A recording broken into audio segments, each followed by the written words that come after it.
So negotiable instruments వాటిలో ఫస్ట్ది promissory note. ఇది సెక్షన్ 4 కింద డిస్కస్ చేయడం జరుగుతుంది బేర్ యాక్ట్లో. సో ప్రామిసరీ నోట్ అంటే the name it self explanatory. ఇక్కడ మనం చూస్తే ఏ అనేటటువంటి వ్యక్తికి డబ్బులు అవసరం ఉంది, బి అనే అతని దగ్గర మనీ కొంచెం ఎక్సెస్ ఉంది. ఇతని దగ్గరికి పోయి డబ్బులు అడిగితే సో ఈ నోట్ రాసిచ్చి దాంట్లో అన్ని terms and conditions each and everything మొత్తం రాసి ఇస్తే అండ్ ఇతనికి మనీ ఇస్తాడు.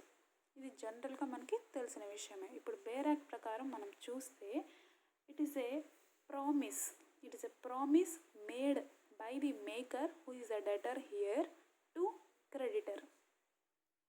So it is an instrument in writing. It's not being a bank note కాదు అండ్ కరెన్సీ నోట్ కాదు.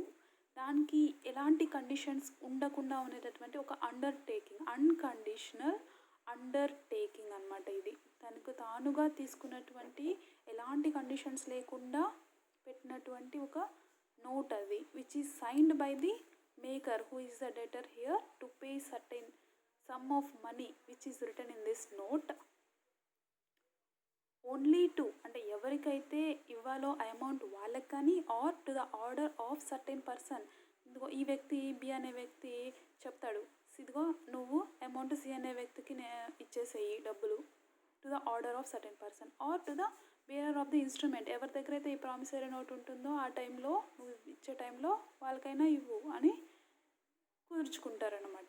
సో ప్రామిసరీ నోట్ అనేది సెక్షన్ 4 కింద చెప్పడం జరిగింది. So now let's see a promissory note అనేది ఒక ఇన్స్ట్రుమెంట్ ఇన్ రైటింగ్, లిఖితపూర్వకంగా రాసినటువంటి ఒక రిటన్ డాక్యుమెంట్. అది బ్యాంక్ నోట్ కాదు అండ్ కరెన్సీ నోట్ కాదు.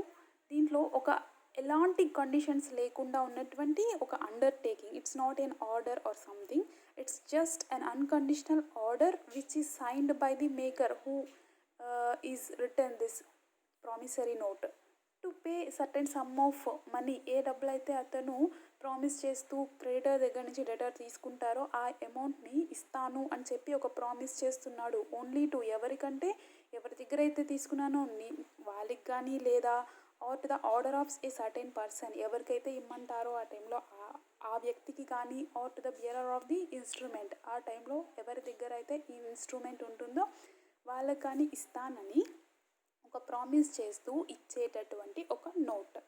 సో ఈ కండిషన్స్ అన్నీ ఖచ్చితంగా ఫుల్ఫిల్ అయి ఉంటేనే ఆ నోట్ని ప్రామిసరీ నోట్ అంటారు. ఫర్ ఎగ్జాంపుల్ ఈ ఇలస్ట్రేషన్స్లో జస్ట్ చూద్దాం మనము. ఏవి ప్రామిసరీ నోట్స్, ఏవి కావు అంటే I promise to pay B or order 500 rupees. నేను ప్రామిస్ చేస్తున్నాను బీకి 500 రూపీస్ ఇస్తాను అని ఆ వ్యక్తికి కానీ, లేదా ఎవరికైతే ఆర్డర్ చేస్తాడో ఆ టైంలో వారికి ఇస్తానని చేసేటటువంటి ఒక promise. So it is a promissory note. ఇంకొక example, Mr B I owe you 1000 rupees.